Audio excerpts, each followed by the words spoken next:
recording. So, there were a couple of things that we missed from last time that I wanted to talk about, but very few things. And then I re-listened what you have said, more or less, all of the interview. Yeah. And and then there will be the mapping. The mapping will be the last thing. Yeah. I would like to start from something that you said. Okay. So you said, I think a lot of stuff that we do is provision of food or after school that are just regular charitable services that meet an immediate need.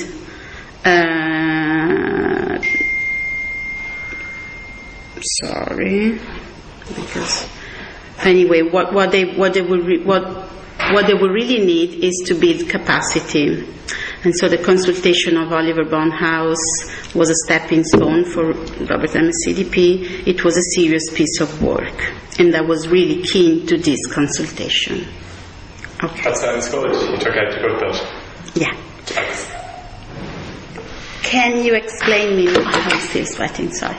Can you explain me more what did you mean about building capacity in a community? So what's your vision of building capacity?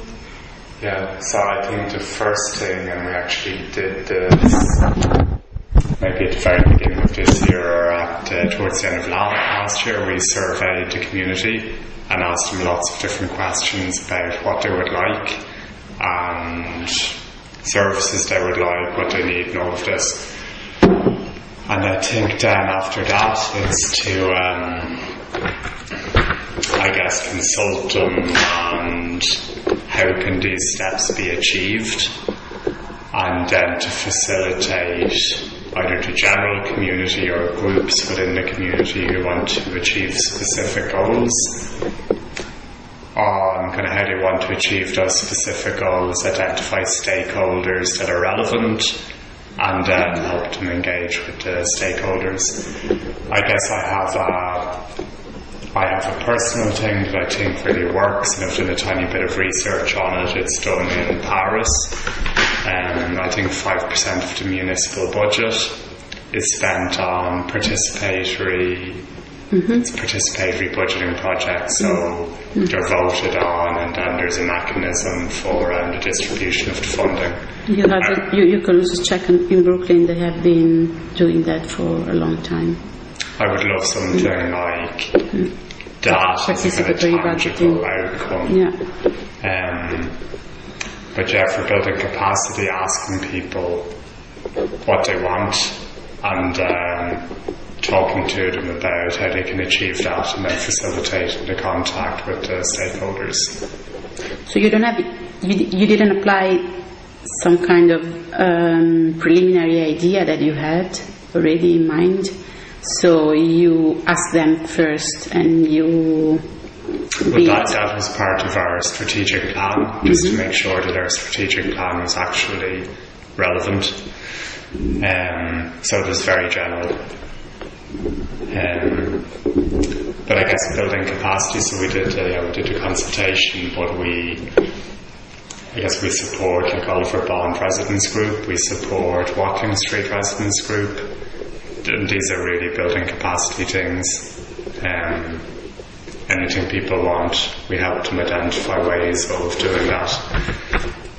And I guess as well as building capacity of community groups, it's building capacity of statutory agencies to have real constructive engagement, because sometimes I feel a little bit sorry for people who are working hard and who are trying their best in statutory agencies. They have no way of engaging with the community. They're so far removed.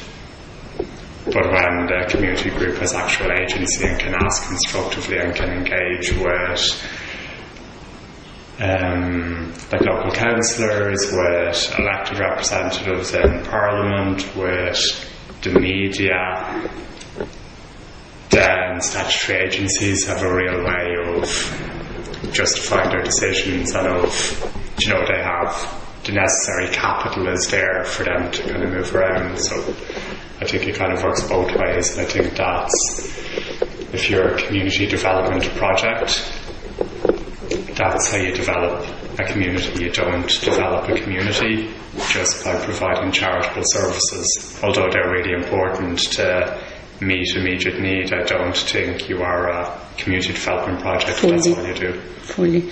And what's the difference? Did you... So we talk about how you started to work in here, and like a little bit of the story, and the fact that you was the acting director, and then you got the job. And do you think that in the transition between Maureen and you have, it's not, it's just a way to understand how things have been developed from one manager to another one. Because before there was no resident group.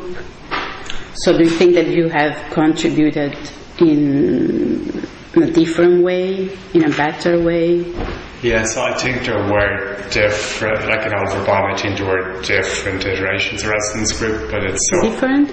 There were different kind of versions, but it's so big that the whole complex wouldn't there was the sports thing, and there were youth groups, the youth group. And that's the problem there. Different groups would apply for funding or whatever as Oliver Bond Residence Group. So it's really difficult. I guess I was lucky in that there was an impetus because there was a proposed regeneration project.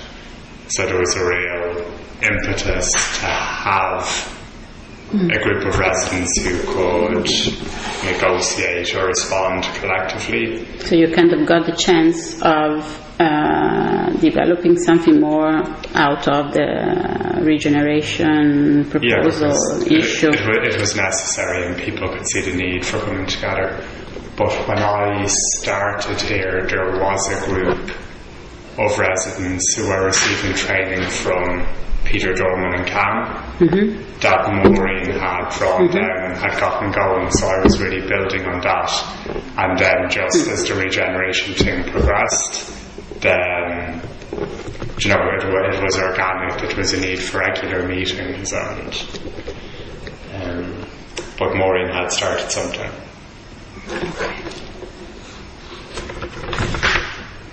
And we're building capacity, I guess, like our social enterprise is all about, both for social enterprises are all about building capacity. And also the training for the residents, for like the and also the training for housing the rights and how to, And with Inner Shoes, I'm going to be keeping more in the start of both of those, so I've just grown those.